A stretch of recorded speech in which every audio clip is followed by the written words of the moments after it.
অসম আন্দোলনৰ পিছত আহিলোঁ মই আগতে এনে আহি আছোঁ এনেকৈ আছোঁ।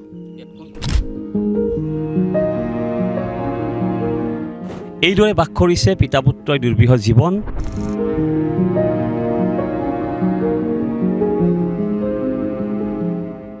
প্লাষ্টিকৰ তম্বুৰ তলত শুই পৰিছে, কাষত দিছে তিনিপাতৰ বেৰ আৰু চাৰিওপিনে মাথো আছে প্ৰকাণ্ড প্ৰকাণ্ড গছ।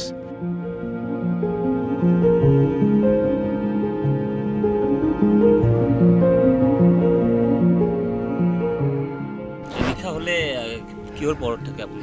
ছাতি মাটিৰ ছাতি নহয়, হেৰি বিজুলী নাই নাই।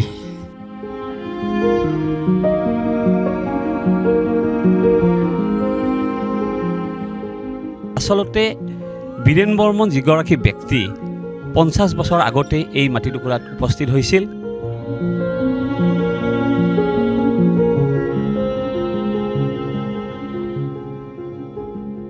পঞ্চাছ বছৰ আগত এই মাটিটুকুৰাত লৈ তেওঁ খেতি কৰি জীৱন নিৰ্বাহ কৰিছিল।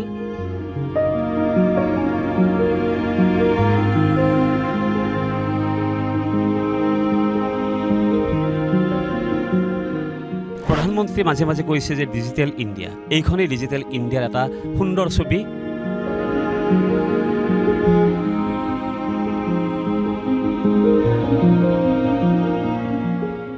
সমাগত পঞ্চায়ত নিৰ্বাচন চমু চাপি অহাৰ লগে লগেই দলীয়ভাৱে বিভিন্ন প্ৰাৰ্থীৰ নামবোৰ পেনেলত গৈছে আৰু দুই এদিনতে হয়তো নামবোৰ ওলাব আৰু বিভিন্ন প্ৰতিশ্ৰুতি লৈ যিসকল জননেতা যিসকলে দলীয়ভাৱে প্ৰতিনিধিত্ব কৰিব, বিভিন্ন প্ৰতিশ্ৰুতি লৈ আহিব, তেওঁলোকৰ সেই প্ৰতিশ্ৰুতি হৈয়ে থাকিব।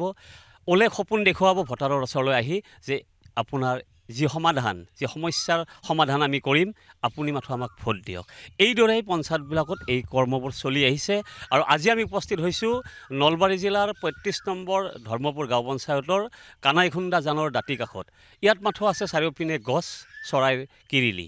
গতিকে এই যি কানাইখুন্দা দাঁতিৰ ওচৰত আমি উপস্থিত হৈছোঁ, ইয়াত এটা পৰিয়াল পিতা পুত্ৰৰ যি দুৰ্বিহ জীৱন, সেই দুৰ্বিহ জীৱন আমাৰ সতীৰ্থই দেখুৱাব। এই পিতা পুত্ৰৰ যি দুৰ্বিহ জীৱন, গছৰ তলত বাস কৰিছে, ওপৰত মাথো প্লাষ্টিকৰ তম্বু।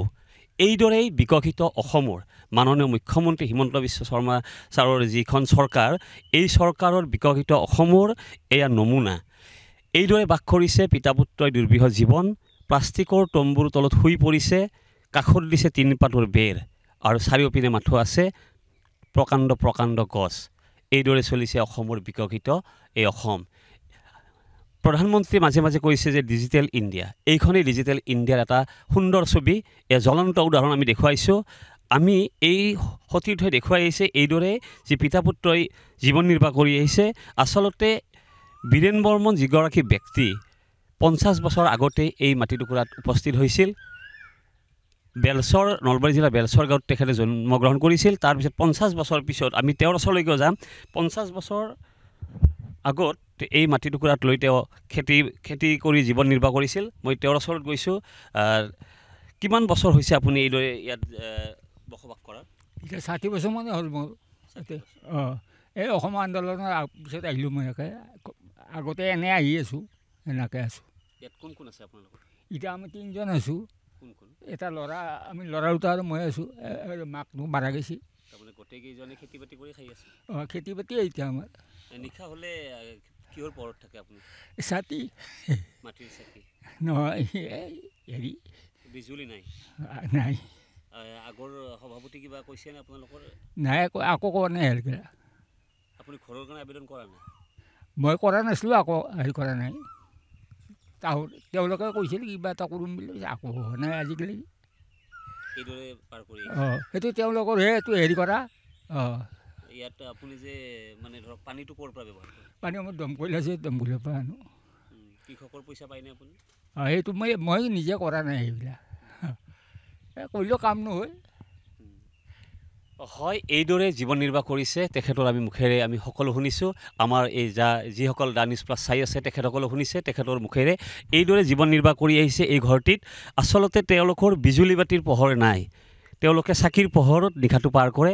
গছৰ তলতে এইদৰে পিতা পুত্ৰই জীৱন নিৰ্বাহ কৰি আহিছে। এইবাৰ আমি তেওঁৰ পুত্ৰ আছে আমাৰ লগত, তেওঁৰ পৰা জানিব বিচাৰিম। কি কয় দাদা আপুনি এইদৰে যে আছে আপোনালোকৰ যি ঘৰ আবেদন কৰোঁতে সভাপতি কিবা কৈছিল নে? নাই আকৌ কোন আছিল সভাপতি?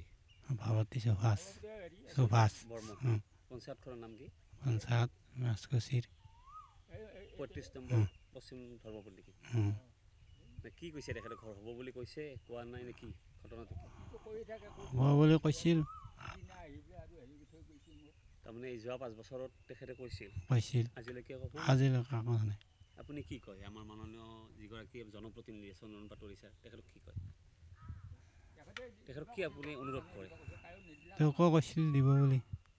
এতিয়া তেখেতক অনুৰোধ কৰে আপুনি ঘৰ এটি পাব লাগে বুলি। হয়, এইদৰেই জীৱন নিৰ্বাহ কৰিছে আজি 5টা বছৰে এই যিখন পঞ্চায়ত ৩৫ নম্বৰ পশ্চিম ধৰ্মপুৰ গাঁও পঞ্চায়তৰ সভাপতি আছিল সুভাষ বৰ্মন। 5টা বছৰে নানা প্ৰতিশ্ৰুতি দি ভোটাৰক এইদৰে ভোটাৰৰ বিভ্ৰান্তি কৰি এইদৰে জীৱন নিৰ্বাহ কৰাইছে একমাত্ৰ তেওঁলোকৰ কৰ্মকাণ্ডই। কিয়নো তেওঁলোকে প্ৰতিটো পঞ্চায়ত নিৰ্বাচন আহিলে ভোটাৰৰ ওচৰ চাপে আৰু তেওঁলোকক বিভিন্ন আশ্বাস দিয়ে, প্ৰতিশ্ৰুতি দিয়ে যে ওলে সপোন ৰচে। এইদৰে আৰম্ভ কৰিছে জীৱন। গতিকে এইদৰে জীৱন নিৰ্বাহ কৰি আহিছে। এয়া চাওক আজি দুখৰ বিষয় যে এইদৰে তেওঁলোকে জীৱনবোৰ পাৰ কৰিছে আৰু তেওঁলোকৰ ঘৰত বিজুলী পোহৰ নাই। মাটিৰ চাকিৰে তেওঁলোকে নিশাটো পাৰ কৰে। চাৰিওপিনে গছ আৰু চৰাইৰ কিৰিলি। গতিকে এইদৰে জীৱন নিৰ্বাহ কৰিছে বিকশিত অসমৰ।